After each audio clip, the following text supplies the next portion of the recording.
Well, greetings from the land of Pura Vida. It's nice to hear my bio read back because it's in fact I am currently in Latin America, quarantined down in Costa Rica. Very, very grateful to be here, and I am one part of Rising Appalachia, a project that my sister and I started to study traditional folk music. I have been working on tuning this banjo that's in my hands, and unfortunately I broke a banjo string just a few minutes before this call, and banjo strings are not very easy to find. I probably have one of the only banjos in all of Costa Rica, but I think I can still get there. So let's see. I'll do a little original, a little bit of a love song, a little bit of a story about the power of our communities. It's a song called Novels of Acquaintance.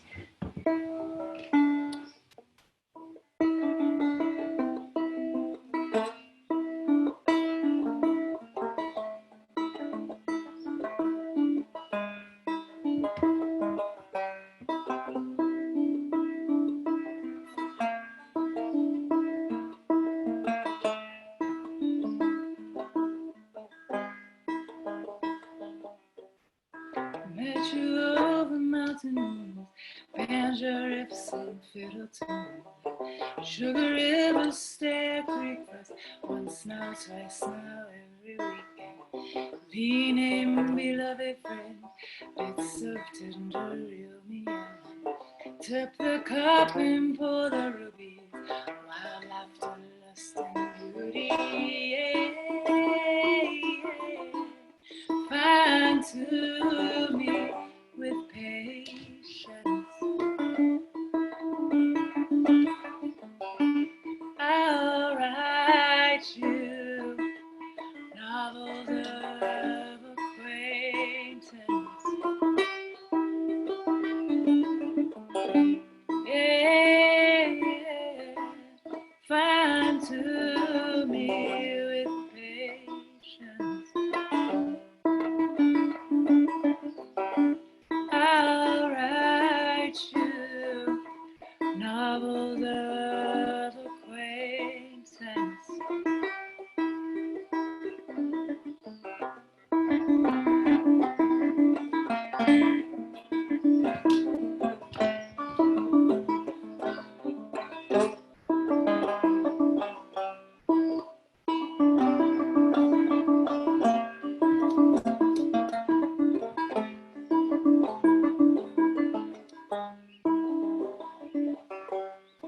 Dear quiet mystic neighbor, here's to trails and trails of paper. My firm-footed letter lover, you're the best thing I've discovered. It's a love song, it's true. No hints, no riddles, no clues, and no threads, no strings, no bounding. Damn baby, you make me grounded. Yeah, find to me with patience. I'll write you novels of acquaintance. Yeah, yeah.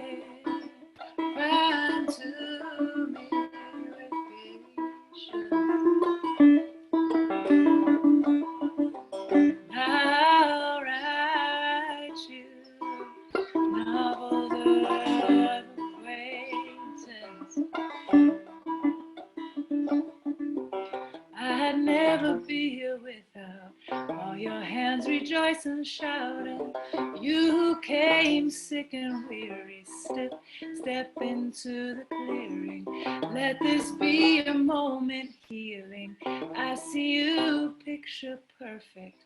Rise together, lose no faith. I got you and you got me. Find to me with patience. I'll write you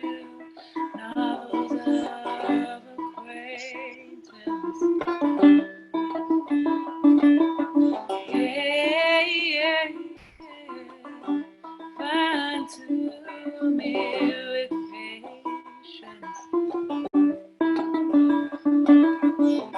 I'll write you novels of acquaintance. Let's do that one again, huh? I'd never be here without all your hands rejoice and shout. You who came broken, weary, sick, step into the clearing. Let this be a moment healing.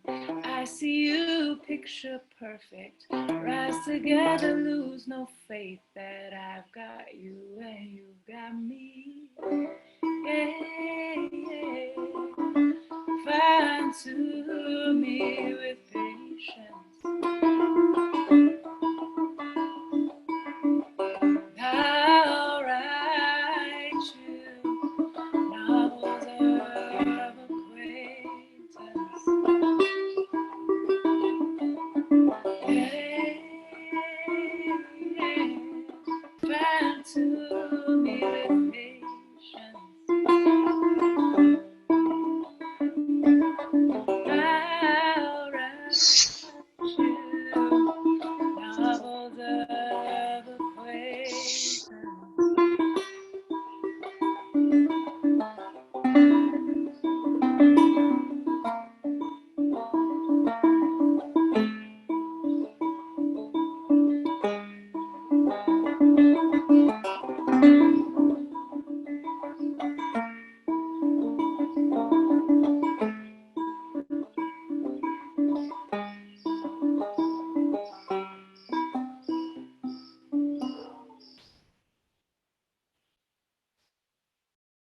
Yay, thank you.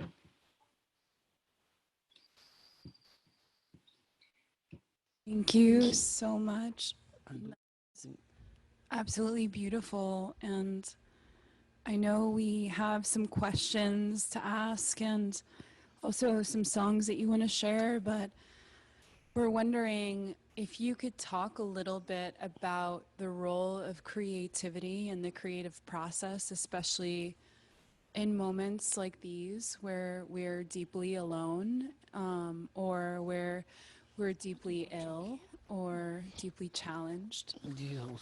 As an artist, can you share about your own process with that? Thanks for having me and for all of these ways that we're learning how to gather, new ways that we're learning how to gather. You know, I am not so much of a tech person, and I know many of us are not, but it's so interesting to see the resilience that is coming in, and we're able to be across the globe with each other in spaces like this. So, you know, for me, creativity is enormous, and also humor is enormous. And I think in dire times and in tragedies and in illness, you know, I lean a lot towards the different cultures and traditions that also have a relationship with joy and humor in hardship. I spent many years living in New Orleans, which is a place that, you know, mourns and celebrates and triumphs are all kind of handled the same way in festivity. And, you know, there's this meme going around, a kind of a comic going around, and it has these three images, and it's an old classical image of an artist in there, you know, like an old painter from Victorian era, and it's a picture of this painter in his studio painting a portrait of a woman, and it's the three identical same images, and the caption says, you know, here, this first image, here's the artist in their studio before Corona. And the next one says, here's the artist in their studio during Corona. And the last one says, here's the artist in their studio after Corona. You know, and it's this playful kind of commentary around, I think, the artists and the role of the artists and the people that have kind of inner landscapes, what I think of as inner landscapes, which I think is a lot of the introverts and the creatives, the artists and the spiritualists, folks who are used to meditation or used to the sort of working with the voices in their heads. And I think that for those of us that have those practices, it's been a little bit of an easier thing to navigate.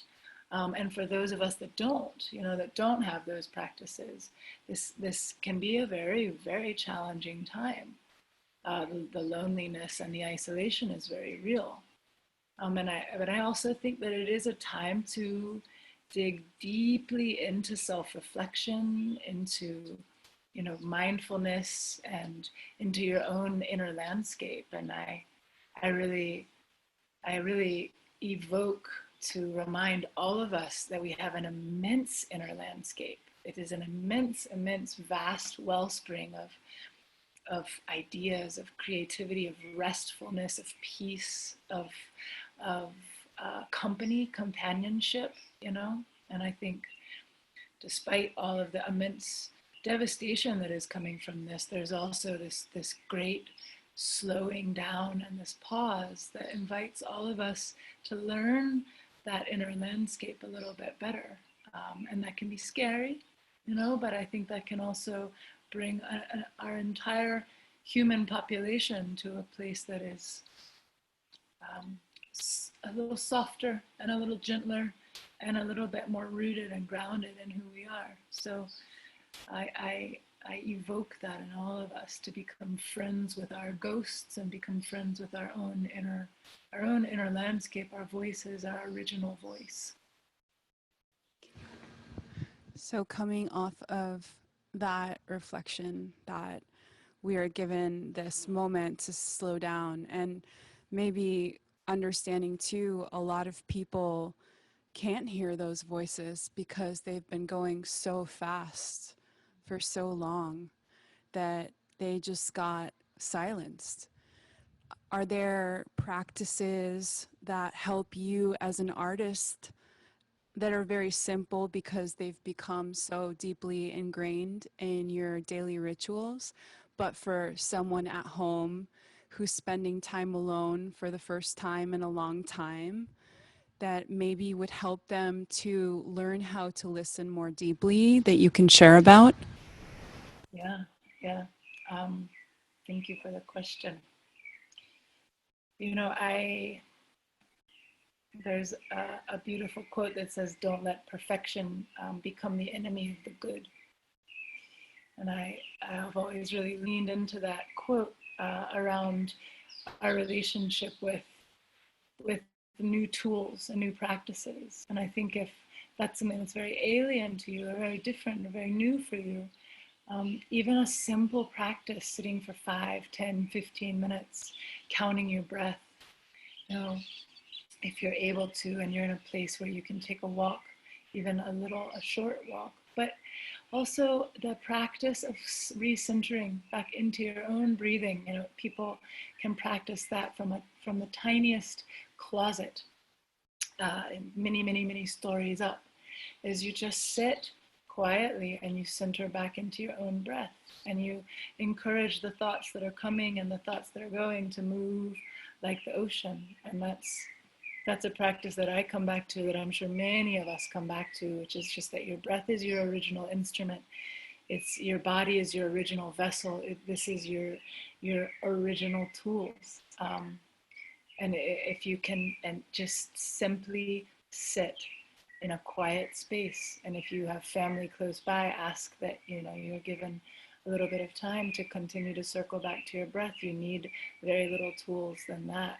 And you'll feel it. You'll feel it calm your nervous system. You'll feel it calm your sense of question, your sense of manic, the thousands of things that the mind is doing. To just focus on the breath, give some gratitude to your heart that's beating blood at every second out to all of the edges of your body, to your fingertips and your toes, just to acknowledge the incredible vessel that you're born into, with all of its limitations and all of its potency, and that just that little bit of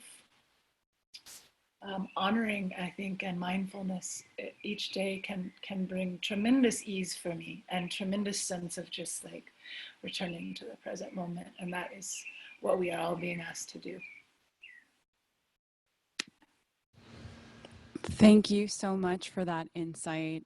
I think that we are a culture that doesn't know how to listen to the breath or why to listen to the breath. And just having that seed of inspiration that says, listen to the breath because this is the voice that's going to talk to you, that's going to open you, that's going to guide you in your creative process and connecting more deeply with those other voices that bring inspiration and art and beauty is really helpful. And we're wondering, Leah, if you would please grace us with one more song. I would love to. I'll put this beautiful banjo down and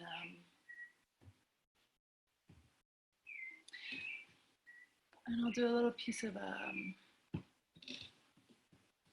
ballad. So this is an old traditional ballad, an Appalachian ballad. And I believe I pre-recorded a song for you that hopefully you'll be able to use later on as well, a song called Caminando. And perhaps I'll merge these two together so that you can just hear a little bit of the pieces of the way that this music bridges. So this is a traditional Appalachian song and a contemporary Latin American song, Caminando in Bright Morning Stars. Bright morning stars are rising.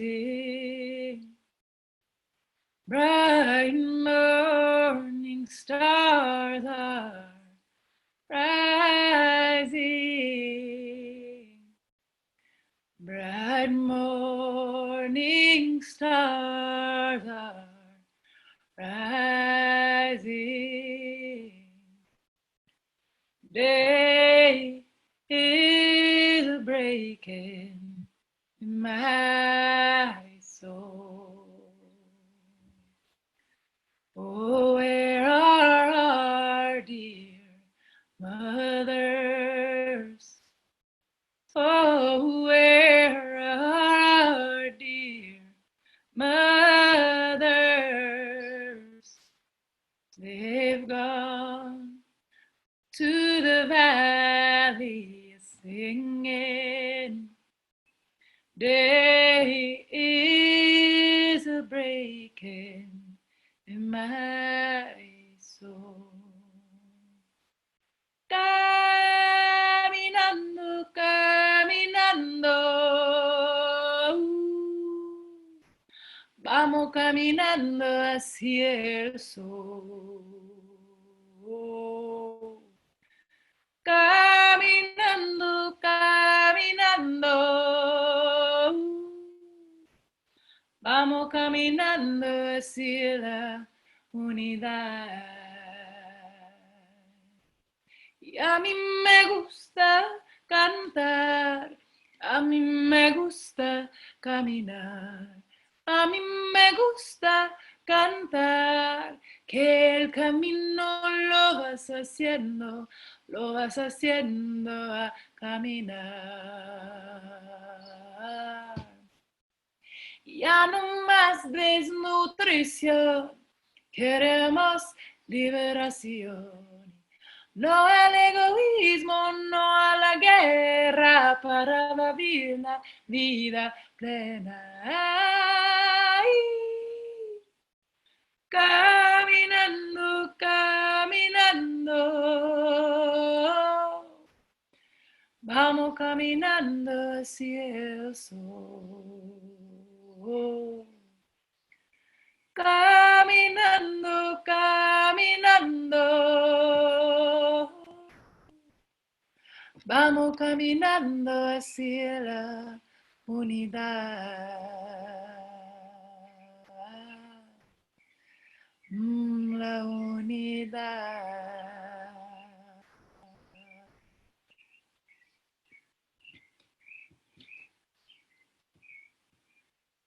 Thank you.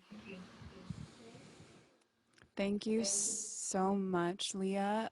We are maybe we tricked you just a little bit to sing the song live because we're definitely going to listen to the recorded version later. And it's actually perfect because the Mayan tatas were sharing with us that today is the day of duality. So we'll listen one time in the day, which is now, and one time in the night, which is later. Thank you so much for joining the Heart and Mind. And we really look forward to being able to connect in person. So, yes, and many happy returns home and a lot of peace where you are in Costa Rica. Thank you.